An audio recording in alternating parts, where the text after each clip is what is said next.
Xin chào các bạn.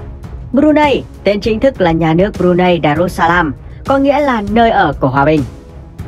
Hiện nay, nhà nước Brunei Darussalam vẫn đang theo chế độ quân chủ chuyên chế, với quyền lực tối cao thuộc về quốc vương Hassanan Bolkiah, người đã có hơn 50 năm trị vì kể từ khi lên ngôi vào ngày 10 tháng 5 năm 1967. Điều này đã giúp ông trở thành vị quốc vương có thời gian đương nhiệm lâu thứ hai trên thế giới, sau nữ hoàng Elizabeth II của Vương quốc Anh. Về địa lý, Brunei là một quốc gia Hồi giáo nằm ở trên bờ phía bắc của đảo Borneo ở Đông Nam Á. Quốc gia này giáp với Biển Đông ở phía bắc. Trong khi đó, ba mặt còn lại đều được bao phủ bởi bang Sarawak của Malaysia. Bang này cũng chia lãnh thổ Brunei thành hai phần riêng biệt ở phía đông và phía tây. Tuy là một đất nước nhỏ bé, chỉ có diện tích 5.765 km² và dân số tính đến năm 2020 là 461.000 người. Nhưng Brunei hiện tại đang là một trong những quốc gia thịnh vượng nhất ở Đông Nam Á, chỉ sau Singapore, với GDP danh nghĩa năm 2020 là 12,02 tỷ USD và GDP bình quân đầu người lên tới 26.074 USD. Sự giàu có của Brunei chủ yếu là nhờ vào nguồn tài nguyên dầu mỏ và khí đốt dồi dào. Trước năm 1929, Brunei vẫn còn nghèo nàn, lạc hậu. Kinh tế chủ yếu dựa vào những đồn điền cao su nhỏ bé với sản lượng thấp. Từ năm 1929 trở đi, việc phát hiện ra dầu mỏ và khí đốt đã đem lại một bước phát triển ngoạn mục cho đất nước.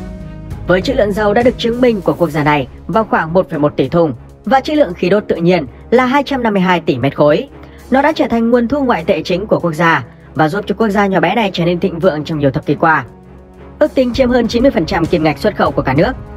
Nhờ đó mà những người dân Brunei cũng được hưởng nhiều phúc lợi hào phóng từ nhà nước của mình, chẳng hạn như không phải đóng thuế thu nhập và được hưởng một nền giáo dục miễn phí đến năm 16 tuổi.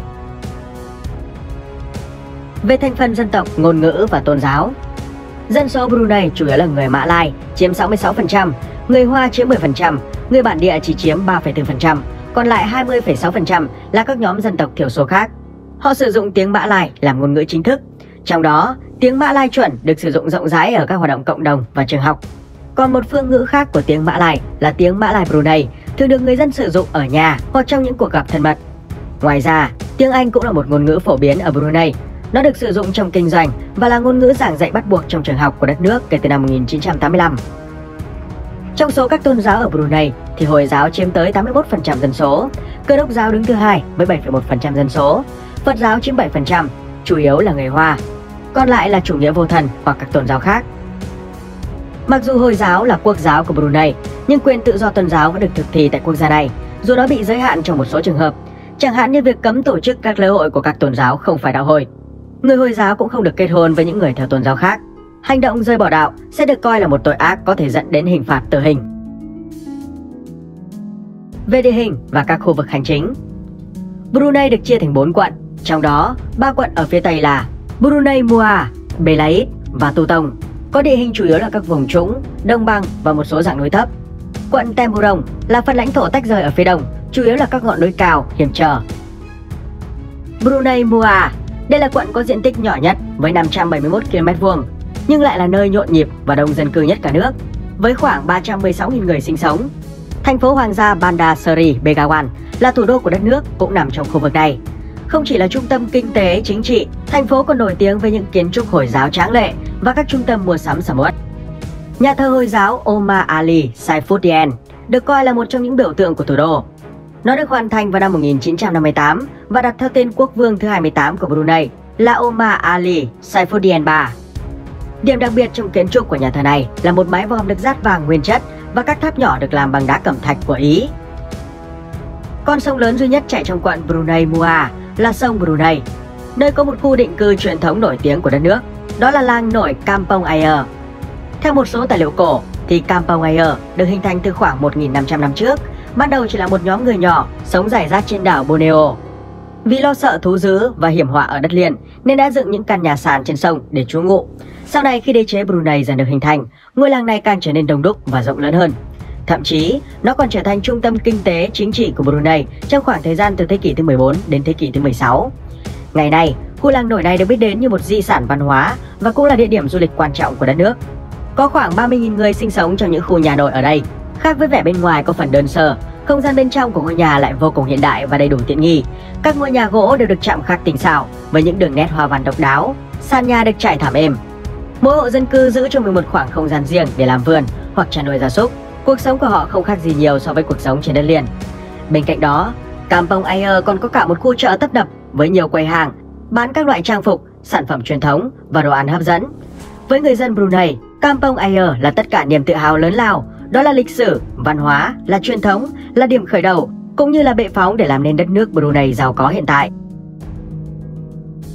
Belait.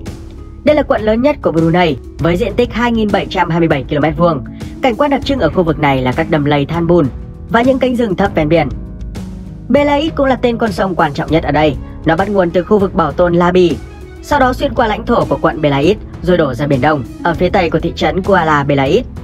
Không chỉ là một tuyến đường thủy giúp người dân địa phương đi qua những khu rừng, mà nó còn cung cấp nguồn nước tưới tiêu dồi dào để phục vụ các hoạt động nông nghiệp trong quận.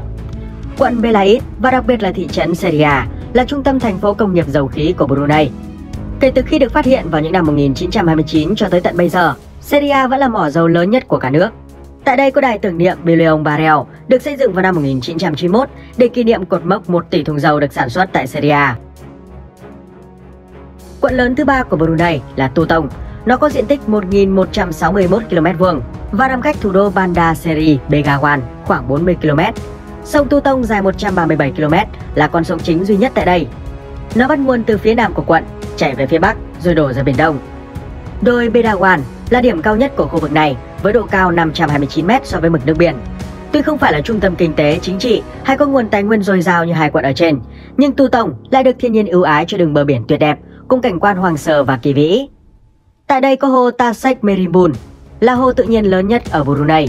Nó có hình dạng chữ S và được bao quanh bởi công viên di sản Tasek Merimbun.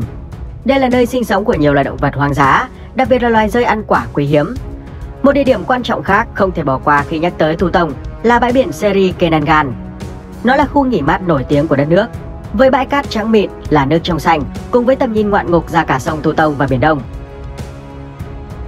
Khu vực cuối cùng là quận Temburong. Đây là một vùng lãnh thổ tách rời với phần còn lại của đất nước. Quận được bao quanh bởi vịnh Brunei ở phía bắc, bang Sarawak của Malaysia phía đông, nam và tây. Đây là khu vực có dân cư thưa thớt nhất của cả nước với 11.200 người sinh sống trên diện tích 1.306 km². Địa hình của Temburong chủ yếu được đặc trưng bởi những ngọn núi cao. Trong đó có điểm cao nhất của cả nước là đỉnh Bukit Bagon ở độ cao 1.850 m so với mực nước biển. Ngoài ra còn có các ngọn núi quan trọng khác như Bukit Tangoi, Bukit Belalong và Bukit Biang.